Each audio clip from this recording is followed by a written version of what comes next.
Hello, how's it going? My name is Bonnie Violet. I'm a queer chaplain, and in case you don't know where you are at Dragon Spirituality, Gender Diverse. As part of our summer series, we are on episode 4 with Nancy Nogood, who is out of Brooklyn, and we'll bring her on here in a minute. But I did want to take a second to just, yeah, do the things that you do when you get started. So, first of all, I want to say thank you to my Patreon members. I'll run them down the bottom there a little bit. For folks who don't know what Patreon is, Patreon's a way that you can support this work on a monthly basis. The link is in the description. You can give anywhere from $3 to like $20 a month or something like that if you like to support the work of a queer chaplain. This is brought to you by the Dragon Spirituality Summit, which is going to be taking place October 7th through 9th in Chicago. So you can go to dragonspirituality.com to get registered. We are looking to book 36 drag artists as well as panelists and keynote speakers for this 3-day summit. So our deadline is this Sunday, the 14th. So do click on that link soon and submit.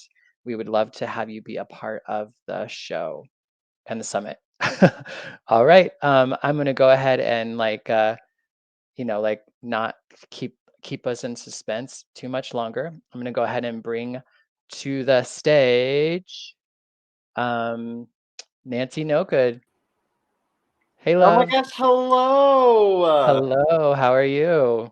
Wonderful. Just, having a Wednesday, having a great time. Thank you so much for having me. Of course, thank you so much. This has been a long time coming. Yes. Oh my gosh. I've been very much looking forward to this, and I'm so glad when you finally reached out, and I was just like so excited. So yeah, Right.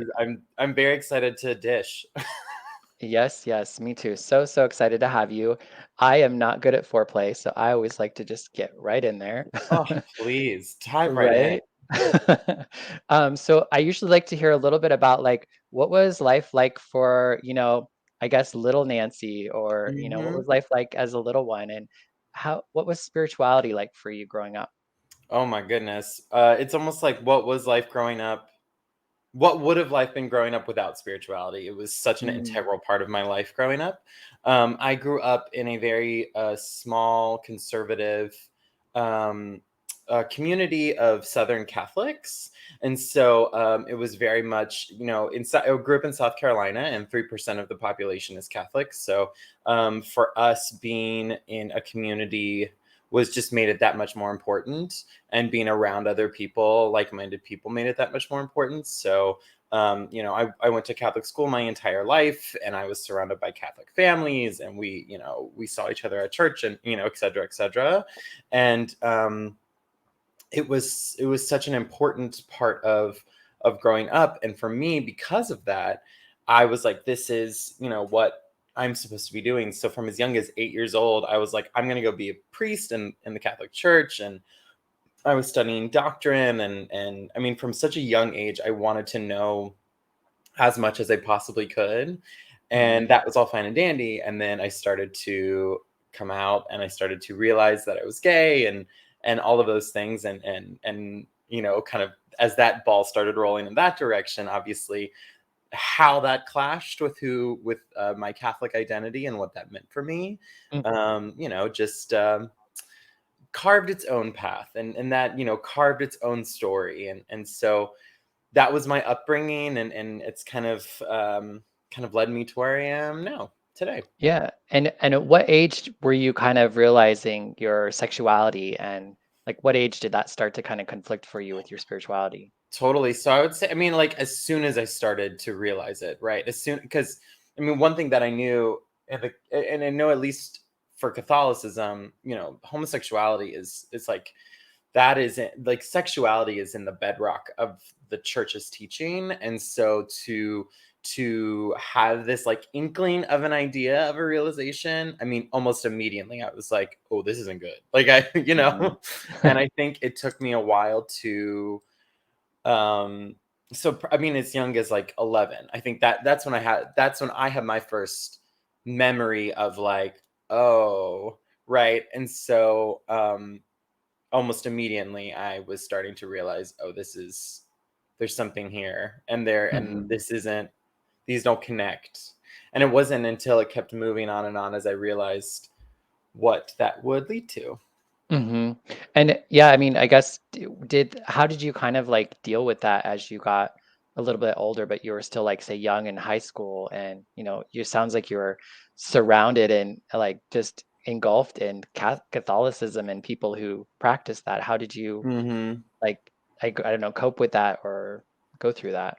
Oh yeah, so one of the things that I'm incredibly grateful for, and I have a twin Mm, who also lives in Brooklyn as well, and they are a non-binary person, and so for both of us to be queer people and to know that about each other, and we really came out to each other in high school, and I think I wouldn't have been nearly as brave or as confident mm, in trying to be more who I am back then up through now if it wasn't for having another like someone else standing next to me the whole time, knowing exactly what I was dealing with and knowing that I was someone that they could rely on and vice versa. So that's like the biggest thing that helps me with that. Um and just through that, I mean, it was kind of a domino effect. And as soon as, I'm really lucky that you know, f- obviously some people it did not take well at all and continues to not. But for that small amount of people, there are so many other people in my life who, when I finally started coming out and realized, oh, I want to come out and I would rather come out versus continue a life of Catholicism and continue this trajectory towards the priesthood. Um, when the as more and more people were like, that's amazing, or that's incredible, or I support you, it just got easier and easier, and I felt like I could be more myself, and that was, that's the best thing, right? And so having that is what helped me. But mhm. yeah, and also having a twin who's gay, that's just like really convenient. Right. I know, like what a gift that was, huh? I mean, it is a gift every day. It really is. Mhm. They're an amazing person. There's a couple folks who are saying hello and love you on Facebook. Oh my Um, gosh. hey lovies from Nashville. If folks have their I guess their if they're not if they have private accounts, then we can't tell who they are. So it just says Facebook user, but Oh, but it is well, two different hello, people. Nashville. Yeah, so glad that you could join us. I'm pretty sure that Nashville is Veronica Electronica, who's going to be on the show here in a couple of weeks. Oh, amazing, amazing. Yes, yes. So when did you first hear about or like when did you first see drag and what was your impression? The first time I saw drag, the first time I saw drag was RuPaul, and it was so I don't know if you know of the if you're a fan of musical theater. I'm very much a theater gay, and Mhm. there's a musical called Zombie Prom that is it's cute. It's a great like community theater show. Oh my gosh, hi Haley, hi. Um, I it's love. like a fun community theater show, and the the show had a short film version of it, Mhm. and one of the leads in that movie in that short film version was RuPaul in drag, and so that was my first experience of drag. It's incredibly campy, as you probably can imagine. Right. um, and so that was my first foray into drag. um, you know I guess digitally, but then in person. I don't know if this is like this outside of the South, but Mhm. all the gay bars were 18 and up, and I found a gay bar when I was 18, and I went to them, as much as I could, and I remember seeing my first drag show in person and being like just enamored at the spectacle of it all, and it was like they treated it like American Idol. It was like crazy, and I was just like, this is incredible. Yes. Yeah. Reverend Diana also says hi in San Francisco. She says thank you for the amazing ministry. Um, Thank you. yes, yes. Yeah, I mean, like, I'm really curious so did drag and your like, I guess what did you end up doing with Catholicism as I don't know, like, I know you said there was kind of this conflict, but was there a time when you, like, separated or So it's fascinating. I mean, one thing, so with Catholicism, I would say it's a constant push and pull. Not in a way of, not in a way of like, I want to, sell all my drag and renounce all of this kind of push and Mhm, pull. But one thing that is like real big coming out of organized religion can be guilt and shame. And I would say that's probably the biggest push and pull. And through the years since I came out and since I moved to New York City, I moved to New York in 2013 after college, and coming here, and different milestones, like my partner when we met, over 4 years ago now, and different moments of my life that have helped me um be able to detach from that guilt and shame. That's been a very slow journey, a slow journey of rewiring, mhm, and so, but through that, I've also been tried to find, is it worth going back to a church, or is there a worth in that? Because the feeling that I got from being a part of a community like the Catholic Church, and the feeling that I got of finding some sort of sanctity and some sort of like sanctuary, was something that I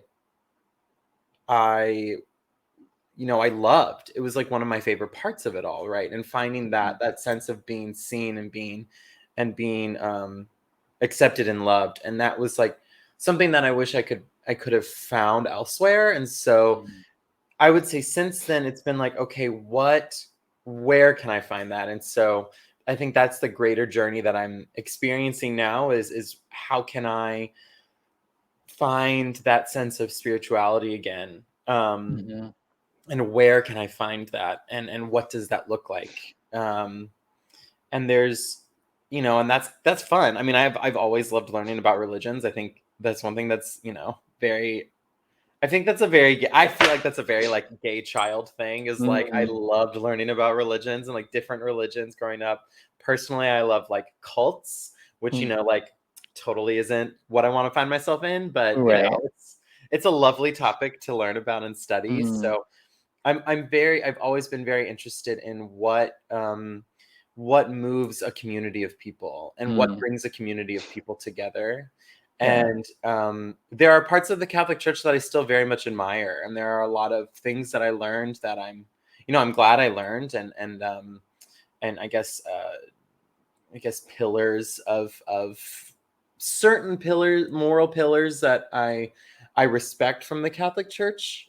mhm, Obviously not all of them, but there are certain, I think, broader ones that I appreciate, and want to seek out via other more accepting religions. right. So do you currently, like, either intentionally or maybe just kind of thinking about, do you have any sort of spiritual rituals or spiritual activities that you do to connect with, I don't know, whatever your understanding of spirituality is?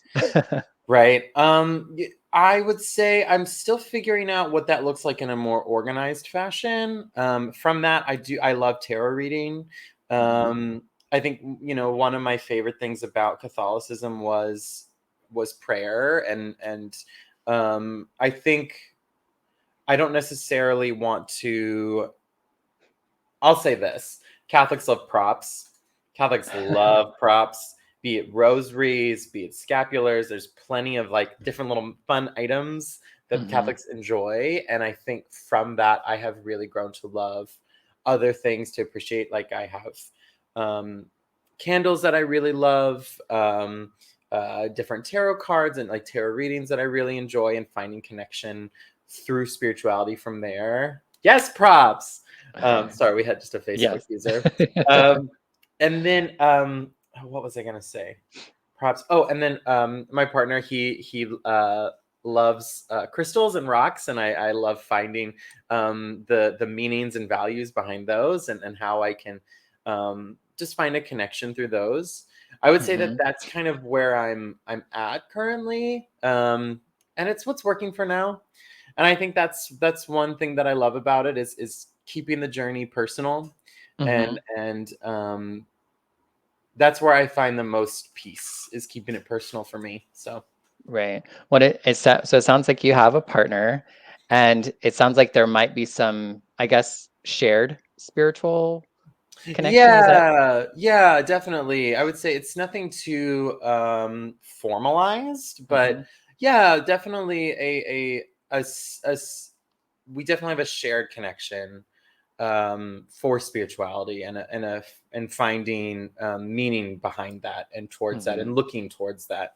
Um, I think I think that extends more towards, or that can also extend towards the ideas of like, you know, what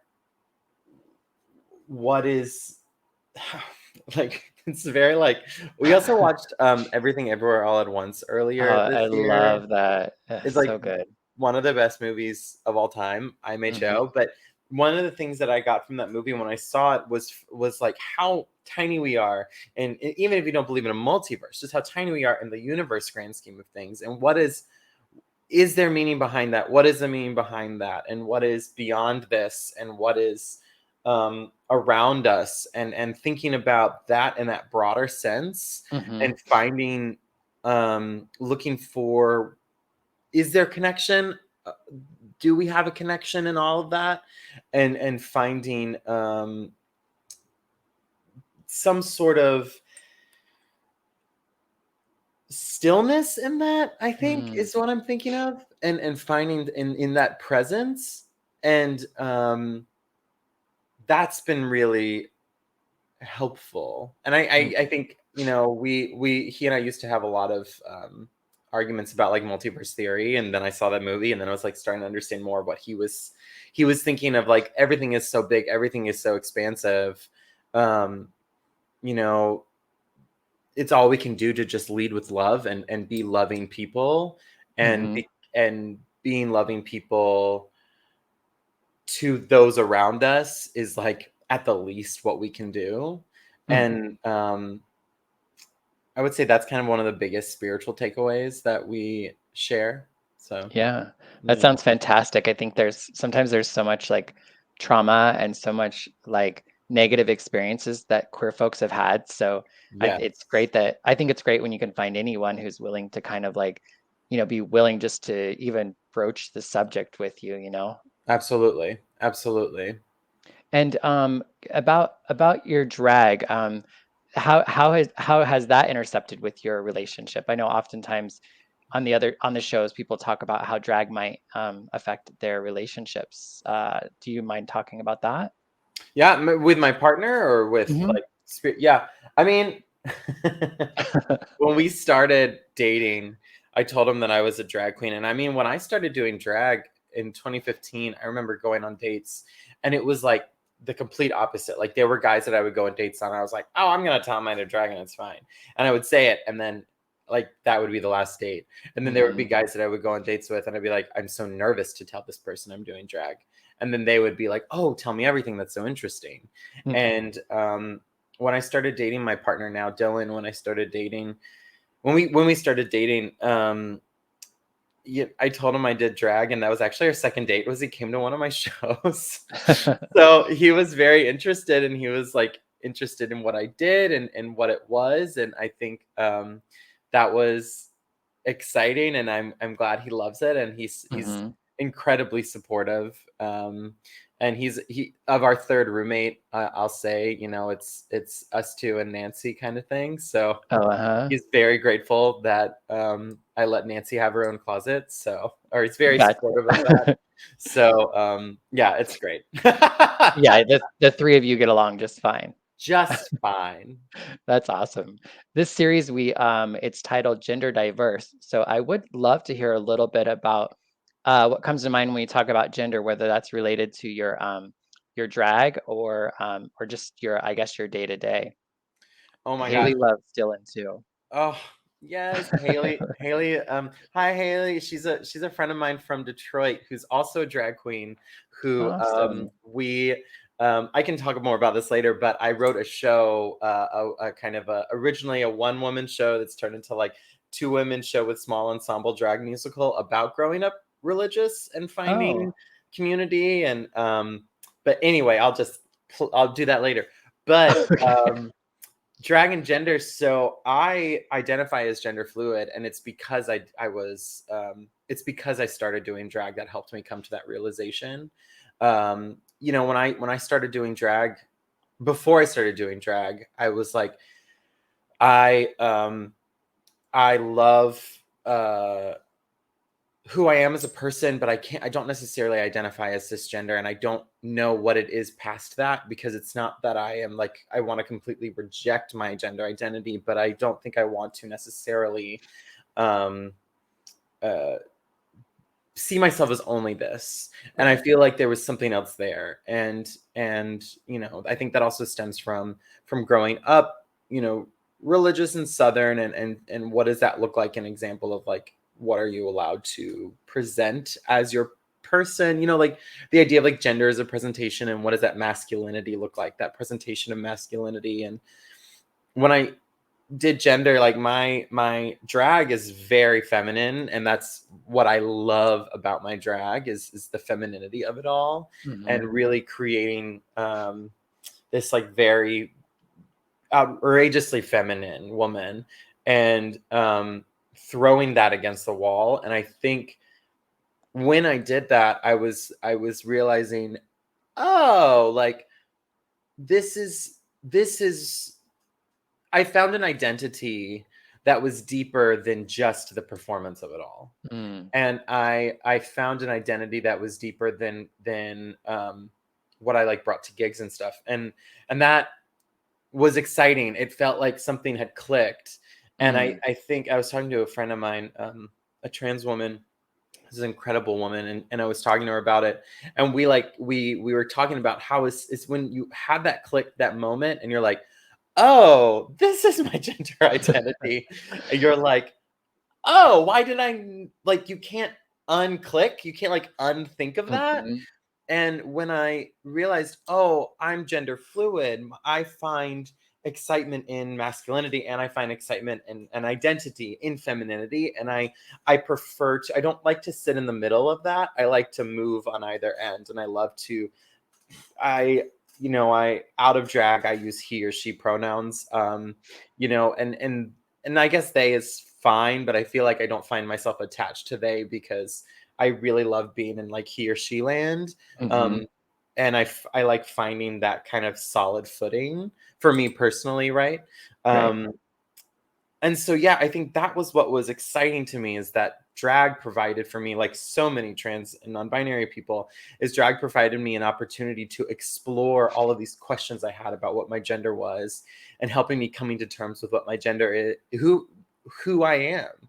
and Hmm. and when the drag is off, and who am I when all of that goes away, kind of thing, which Right. is fun. Yeah. Yeah, I totally relate to that. And I've a few of the folks we've talked to very much, talk about that idea of like, and I know for me, what drag gave me was like, it was like, it was a role, and it was almost like I had an excuse. Like I had an excuse Yeah, to like try on clothes this way and to be sexy that way. And you know what I mean? And it almost gave me like permission, if you will. yeah. I also felt safer in it initially. And maybe that's because I identify as trans femme, that like there was some sort of safety in that moment, I guess, of kind of exploring things. Yeah, Um, absolutely. yeah. Yeah, exactly. And I think that's what drag offered for me, right? Was like that safety and that ability to continue to dive deeper. And I mean, even now, like I feel like I'm able to dive deeper, and it's given me safety, and it's given me permission. Yes, Facebook user permission. Thank you. It's Right. given me permission to do it outside of drag. And I feel like, especially this year, I found myself um, looking at what my gender expression could be outside of drag, and what does that look like, because it can be ever changing, right? we're Hmm. we're we're not meant to be static. We're constantly learning and discovering who we are, and that's what makes us people. Right, right. That's kind of like the gift of like identities, and also the, I guess, limitations sometimes of a Yes. identity. Sometimes you can get stuck in that. And then if you, like you said, if you don't, I know I often pick identities that I don't like. I say I'm a trans femme genderqueer. Like, what the fuck is that? But like, I feel like it's the closest thing for me to put into words how I see myself or how I want to be seen. Totally.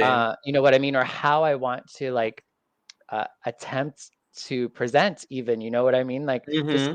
to like try to, I don't know, explore. Again, because I put those words out as part of my identity, it almost creates these like boundaries or these I don't know, these spaces that I get to kind of like live in a little bit until I could, find, I guess, find more of myself, you know? Exactly. Yeah. Fully. I used to do a lot more. I love working with like in education and like working with students and working with young people.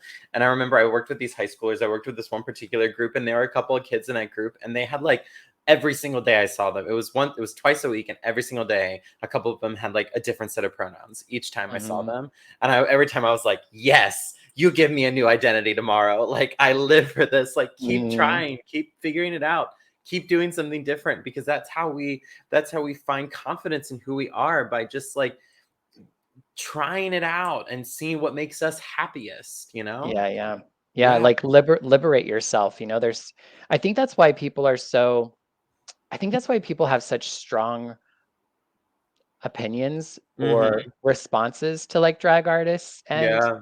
it's because I think there's either like an enviness or a jealousy or but there's also some people are just like so in awe of it because I think it feels so far beyond th- how they could live or exist. You know what I mean? Absolutely, absolutely. I find when I started doing drag, I had friends of mine or people that were it was interesting. I had people who my relationship with them changed, and it wasn't in a bad way necessarily. It was just they saw what drag meant to me and what drag meant to my identity and like to my gender identity or to my sexuality, and how that changed. And I think that they were like, oh, that's something I'm Mm, interested in myself, or something. And I think that's exciting, right? And mm, that's exciting to see how I can, not necessarily explicitly and overtly help them, but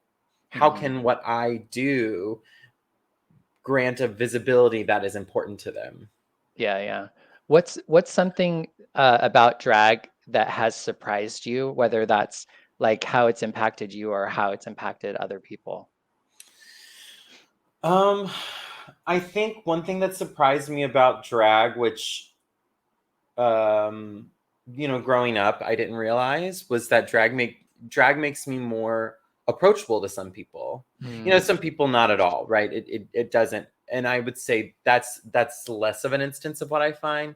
More so, people are more find me more approachable when I'm mhm, in drag, because I'm giving off, I assume, an energy that is kind and unprovoking, and because I have that approachable energy, it makes people want to be, engaged and happy, and want to discuss and want to talk. And um that's definitely exciting to me, and that's something that I that's one of my favorite parts of drag mhm. is, I don't want to say like drag is a monolith, but I Right. think that one thing as drag artists to remember is that you are a face for your community, right? A very fabulous one, but you are Mhm, very external face for the queer community. And you take that as you will. That means a lot of different things. And for me, that means that gives me a chance to talk to people, and to talk to people maybe from where I'm from, or people who might not necessarily um, understand what drag can do and how drag can be helpful. mhm. And that's really exciting. I think that's one of my favorite parts of it. Yeah. Just to kind of go to the other end of the spectrum, is there anything what about drag maybe don't you like? What about drag don't I like? I mean, If other than the anything. I mean, other than that, it's like painful and expensive. But I Right? mean, what about drag I don't like? I don't know. I really You Or know, wish was different maybe? I don't I know. would say this. I would say, I was thinking about this earlier today. And I was talking to a friend of mine. You know, I wouldn't be doing what I do, and I wouldn't find as much ease. It's still not easy at all. Drag is, I think, seen as a very low form of art or Mm, expression, um, even now. But that said, it wouldn't be nearly as smooth of a process if it weren't for like Drag Race and RuPaul and Dragula and all of those things. mhm, Um, I think I wish that it was a little bit easier. Still, that said, I'm this is my career. This is who I am as a person, and right. I am I'm an actor and a writer and I'm a drag artist, and drag is my lens for storytelling. And I Mhm. wish that it was. I wish that I could find it to be a little more accessible. Not just an Um, acquired taste. Yeah, yeah, a little. And I feel like sometimes I have to make my work a little more palatable Mhm, to bring in people, which I totally yeah. understand in some ways. And then in other ways, I'm like, come on, like, come Right, right. You on can only in. change so much before you potentially lose yourself, you know? Exactly. You can only change so much before you lose yourself. And that's drag is what helps me find myself. And so Mhm. I'm not changing her, So Yeah. Well, it sounds like so you mentioned this musical about your life growing up, and it sounds like there's this integration of spirituality, of like loving musicals as a young person. Like it sounds like it's all come together. Do you want to tell me a little bit more about how that came about? yes, absolutely. So the show is called Looking Back Through Stained Glass. Mhm. It came about because so way back when I was in college, I went to school for theater and I worked with this performance artist named Tim Miller. And Tim told me um, that if you have a story, I mean, I'm very much paraphrasing because he says a lot of wonderful things, but very much paraphrasing to say, he would say, tell your story. That's a story you should tell. And for me, I was like, okay, I'm going to tell my story. I don't necessarily know what that is. And he worked in this workshop. I did this workshop with him in school, and everyone had to create our own monologues. And my monologue was about the push and pull of my Catholic identity and my queer identity. Mhm. And it was the first time I like really expressed this openly, much less on a stage in a performance. And it was literally life changing because when that happened, I was like, how can I do this again? And how can I tell this to as many people as possible? Mm, Because selfishly, it was incredibly cathartic, but also it was, I wanted to tell this to other people because I knew I wasn't alone. And mhm. so, fast forward to the pandemic, um, my roommate at the time in Brooklyn had moved back to Detroit to start a youth theater in his hometown in Detroit, and he wanted me to work with him. We had worked in theater a lot, and he was like, "I want to commission you to write a show, to write kind of a drag salon." And I was like, "Sure, that sounds exciting, and that gives me something to do." And it turned into because I was like, what can I talk about? And I was like, I really want to talk about this. I really want to talk about, um, growing up uh, Catholic, and kids like I grew up Catholic, and I had this beautiful community, and then I came out, and then I lost that community, and Yeah. I felt myself floating and grabbing for what my community is now. What is that? What does that look like? And so I kind of wanted it to be this kind of one woman monologue show moment, and eventually it turned into this idea of a two-person show because I was like, oh, I want to have another queen on stage because thinking a little like pedagogically, I guess, I really Mhm. love the art of lip syncing and the art of drag. And I really want to play with what that form looks like and experiment. So Right. the show has another drag queen live singing and myself lip syncing all of those words. Mhm. So that was another piece to the puzzle. I was like, okay, great. And I want to talk about myself in the show. I want that to be the structure. And then from there, it just really took off. And so I was like, okay, let's give the show a plot. So the show has this plot of Nancy is trying to save her bar that's about to be torn down and turned into a mega church by this like evangelical nightmare of a woman, and she's like the arch villain, and Mhm. it's turned into this kind of like, in a perfect world, it would be, the two lead characters with like a small ensemble that play all these other minor roles. Mm. And we premiered it in Detroit with a full band, and it was very exciting. And then I brought it back to New York City, and I performed it at the top of July with Mm. Rose Ritz is the other queen who's in the chat. Hey, queen. And she and I performed the show in Detroit, and then we brought it to New York, and now I am working to find a composer, because now I want to, because it's drag, right? So all the songs Mhm. are pop songs, and different. There's a through line to them, but they're not my music. So Right. I want to create original music for it now. So Mm. now I'm working to find a composer, and kind of create the words that come out in the original piece. And so yeah, now it's turning into now it's turning into a beautiful show. Yeah, that's where it is now, and it's a chance for Nancy to show the world what community can look like, and the beauty of Mhm. community through queer people in drag, and what it means to have a chosen family. And I feel like that as a phrase gets tossed around a lot nowadays, but Mhm. it really, it when it hits, like it's like real important, and having your chosen family is so absolutely important. And yeah, it is a youth show. It is meant for high schoolers, and Uh-huh. so that's where it's going in the future. Is I my dream is to make this show build out to be as big as I can, financially make it, and take it to schools across the country, take it to community centers across the country, and take it to, I mean, the Bible Belt, take it to kids who need to hear this, Right. and Yeah. create a place for kids to see what community can look like, and if Mm. need be, what queer community can look like for the queer kids who see the show. Yeah. So yeah, You that's the whole you've thing in a sold nutshell. me. You've sold me on it. I want lots of tickets. Amazing, perfect. Yeah. That I'll keep sounds you updated. awesome. We're almost at 45 minutes. I wanted to ask you, what would Nancy say to say your 11-year-old self, or if you could talk to yourself when you were younger, what's something you would say to yourself? Hmm. Um,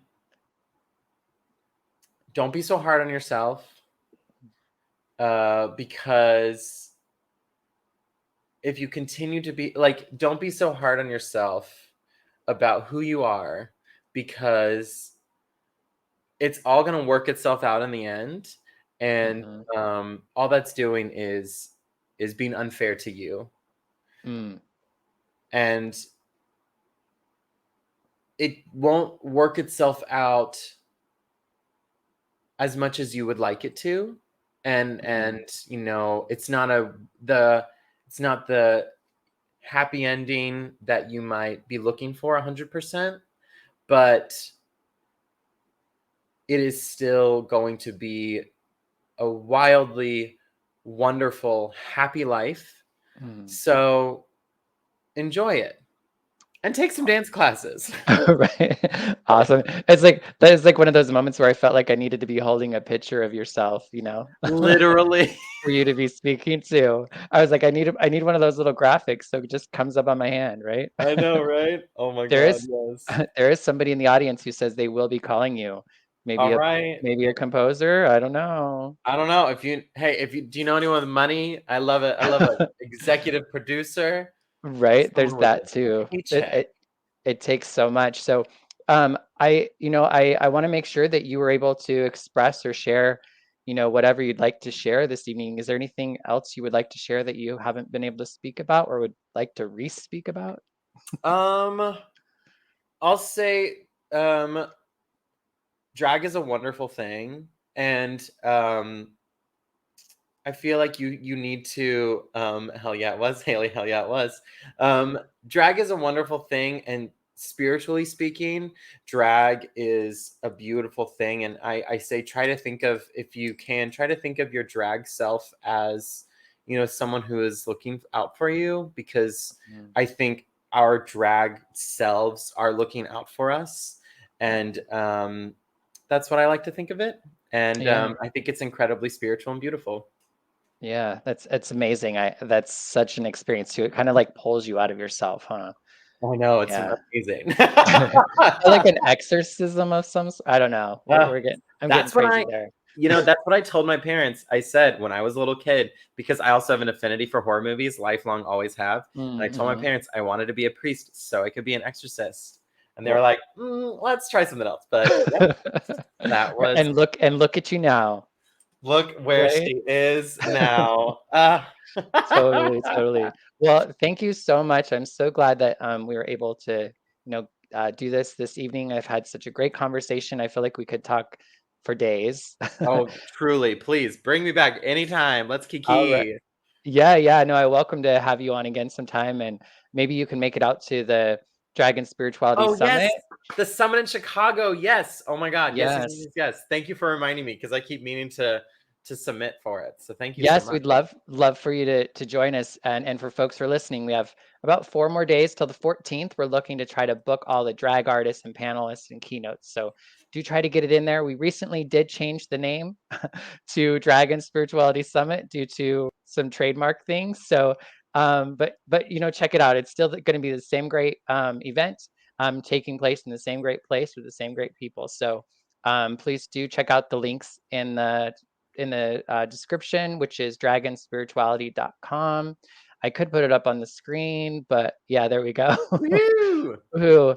And I want to invite you all to join me next week for our fifth series of dragon spirituality. And I do this every week, but I know who my guest is, but it's not coming to me. So you'll have to check out check out promotions between now and then, and we'll see you next week here at the same time, same place.